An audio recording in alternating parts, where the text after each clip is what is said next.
শুভ সকাল বন্ধুরা, কেমন আছো তোমরা সবাই? আশা করছি সবাই ভালো আছো, সুস্থ আছো। আর আমরাও মোটামুটি একটু ভালো আছি।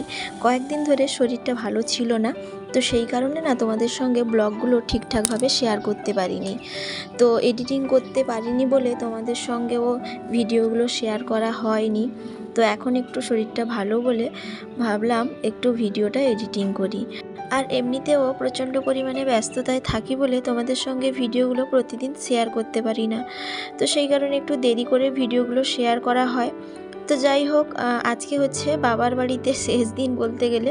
তো তোমাদের দাদাভাই সকাল সকাল উঠে পড়েছিল, কারণ ওর কোচিং থাকে। তো সেই কারণে বৌদি একটু লিকার চা করে দিয়েছিল, পাউরুটি দিয়েছিল।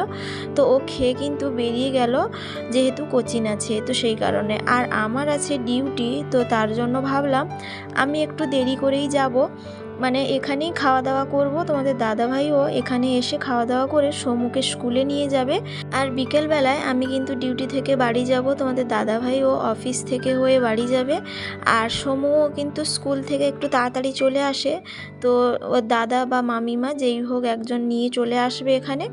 তো বিকেলে বলবো ওকে ছেড়ে দিয়ে আসার জন্য। তো যাই হোক, আমিও একটু ব্রাশ করে চা খেলাম। আর বৌদি এখানে রান্না বসাবে। দাদা না এঁচড় নিয়ে এসেছিলো, তো সেইগুলোই বৌদি রান্না করবে। আর এঁচড়গুলো প্রচুর পরিমাণে বড় ছিল, তো তার জন্য বৌদি একটু ছোট ছোট করে দিচ্ছে। আর সাইডগুলো না একটু কেটে দিচ্ছে, না হলে ওইগুলো না তেতো লাগে অনেক সময়। তো সেই কারণে তো তারপর সমু উঠে পড়েছিল। সমুকে এখানে ব্রাশ করতে দিয়েছি। ও অনেক সময় একাও ব্রাশ করে নেয়, আবার অনেক সময় ব্রাশ করিয়েও দিতে হয়। তো আজকে বললো আমি একা ব্রাশ করব, তো তার জন্য ও ব্রাশ করার পর গরম জল দিয়ে মুখও ধুয়ে দিয়েছি। তারপর এদিকে দেখলাম বৌদি রান্না বসিয়েছে, আর আমি এদিকে একটু দুধ গরম করছি। সমুকে একটু হরলিক্স বানিয়ে দেব।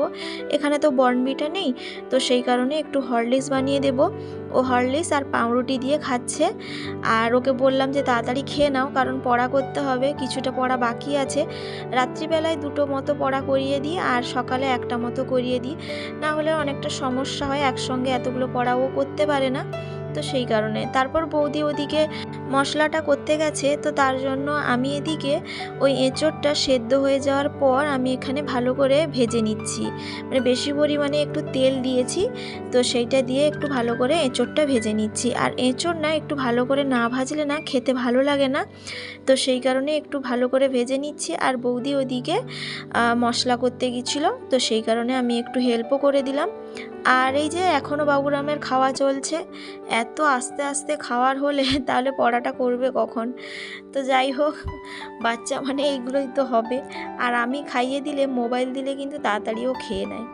তো যাই হোক, তারপর বৌদি চলে এসেছিলো। এদিকে ওই ফুলকপি আর আলু ভাজা হবে, তার জন্য বৌদি কেটেও নিয়েছে, ধুয়েও নিয়েছে। তারপর এঁচোড়টা হয়ে যাওয়ার পর বৌদি নামিয়ে নিচ্ছে। তারপর ওদিকে তো তরকারি রান্না করবে বৌদি। আর তারই মাঝখানে আমি এদিকে চলে এসেছিলাম সমুকে পড়ানোর জন্য। আর পড়াতে হলে প্রচণ্ড পরিমাণে কষ্টও করতে হয়, লিখতেও তো চায় না, অনেক কষ্টে বুঝিয়ে ওকে লেখাতে হয়। তো যাই হোক, তারপরে চলে এলাম এদিকে ফুলকপি আর আলুটা একটু ভেজে নিচ্ছি। বৌদি ওই দিকে অন্যান্য কাজগুলো করছে, তারই মাঝখানে আমি একটু টুকিটাকি হেল্পও করে দিচ্ছি। যেহেতু আমি খেয়ে ডিউটিতে যাব, তো তার জন্য একটু তাড়াতাড়ি রান্নাও করতে হচ্ছে, তো তার জন্য আমি একটু হেল্পও করে দিচ্ছি। আর এদিকে এসে যখন দেখি সমু ওই দিকটাই লিখেছে আর এদিকটাই লেখা হয়নি, তো তার জন্য অনেক বুঝিয়ে তাকে লেখানো হচ্ছে। মানে বাচ্চাকে পড়াতে হলে কি যে কষ্ট করতে হয়, সে একমাত্র যে পড়ায় সেই জানে। তো যাই হোক, তবুও তো পড়াতে হবে বলো। তো তারপর এদিকে যখন এসে দেখি বৌদির এদিকে আলু ফুলকপি ভাজা আর এঁচোড়ের তরকারি হয়ে গেছে।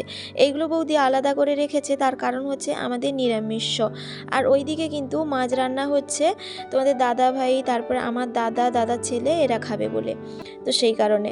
আর তারপরে কিন্তু আমি চান করে চলে এসেছিলাম, যেহেতু ডিউটি যাব। তো তারপর এখানে কাপড়গুলো আমি রোদে দিয়ে দিচ্ছি। আর সমুকে কিন্তু এখনও বের করানো হয়নি, ও খাওয়া দাওয়ার পরে ওকে বের করানো হবে। যেহেতু ও খাওয়া দাওয়ার সময় না ওই জামা প্যান্ট এঁঠো করে ফেলে বেশিরভাগ সময়, তো সেই কারণে ওকে খাওয়ানোর পর কিন্তু ড্রেসটা চেঞ্জ করানো হয়। তো যাই হোক, তারপরে কিন্তু আমি এদিকে চলে এসেছি খাওয়ার জন্য, যেহেতু আমি ডিউটিতে যাব, তো সেই কারণে। আর সমুকে বললাম যে আমার সঙ্গে খেয়ে নাও, আর ও বলছে কি আমি খাবো না। তো ওইদিকে আমার দাদার ছেলেও স্কুলে যাবে, ও খেতে বসছে, আর তারই মাঝখানে তোমাদের দাদা ভাইও চলে এসেছিলো। তো ও খাচ্ছে, আর সমু বলছে আমি খাবো না, কারণ ও বলছে কি আজকে স্কুলে যাব না, আর আমরা যেহেতু যে যার কাজে চলে যাব, তো তার কারণে অনেকটা সমস্যাও হবে, তো সেই জন্যই বললাম না স্কুলে চলে যাও। তো বন্ধুরা এখন হচ্ছে বিকেলবেলায়, তো আমরা কিন্তু খেয়ে যে যার কাজে কিন্তু বেরিয়ে গিয়েছিলাম। তো আমি এক্ষুনি ডিউটি থেকে এসে ফ্রেশ হয়ে ঘরটা ঝাড় দিচ্ছি, আর তোমাদের দাদাভাই অফিস থেকে এখনও আসেনি, আর সমু কিন্তু স্কুল থেকে ওর মামার বাড়িতে গিয়েছিল। তো আমি আসার পরই ফোন করেছিলাম যে সমুকে ছেড়ে দিয়ে যাওয়ার জন্য। তো সমুকে কিন্তু ওর দাদা একটু আগে ছেড়ে দিয়ে গেছে, আর সমু কিন্তু বাইরে একটু খেলাধুলা করছে, আর তারই মাঝখানে আমি এখানে ঘরটা ঝাঁট দিয়ে দিচ্ছি। আর কয়েকদিন ধরে ঘরটা ভালো করে ঝাঁট পড়েনি বলে প্রচণ্ড পরিমাণে কিন্তু ধুলো ময়লা বেরোচ্ছে। তুমি দেখেছো? হ্যাঁ, কেক ডিম দিয়ে বানানো হয়। ডিম দিয়ে বানানো হয় কেন? সেই যে দুধগুলো ঢেলে একটু ভেজে নিয়ে না সেগুলো প্যাকেট হয়। আচ্ছা হো, খেয়ে নাও তাড়াতাড়ি খেয়ে নাও। মামার ঘরে কি খেয়েছো? কিছু খাওনি? তো বন্ধুরা এখন হচ্ছে সন্ধ্যের সময়, তো সমুকে গরম জল করে হাত পা ভালো করে ধুয়ে ড্রেসটা চেঞ্জ করে দিয়েছি, আর এখানে ও ক্রিম মাখবে না বলে এদিক সেদিক পালিয়ে যাচ্ছে।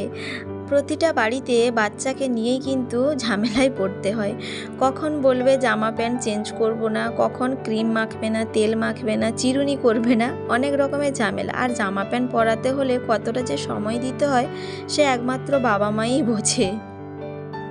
তো ড্রেসটা চেঞ্জ করে দিয়েছিলাম, তারপর ও বলছে আমি খুলে ফেলবো।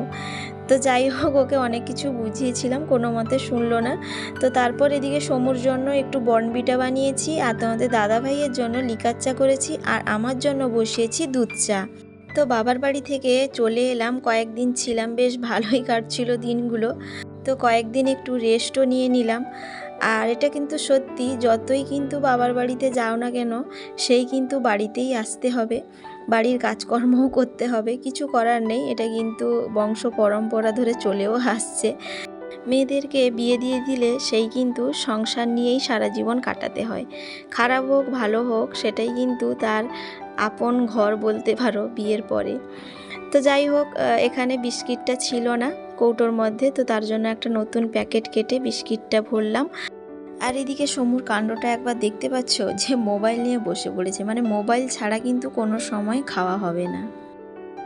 তো তারপর সমুকে একটুখানি তোমাদের দাদাভাই পড়তে বসিয়েছিল, আর এদিকে আমি রুটি করে নিচ্ছি। আর আজকে যেহেতু আমাদের নিরামিষ ছিল, তো তার জন্য ভাবলাম কি করব, তো তার জন্য ভাবলাম কিছুই রান্না করব না, আজকে একটু রুটি করে ফেলি, যেহেতু রাত্রিবেলায় অল্প কিছু খেলেই হবে।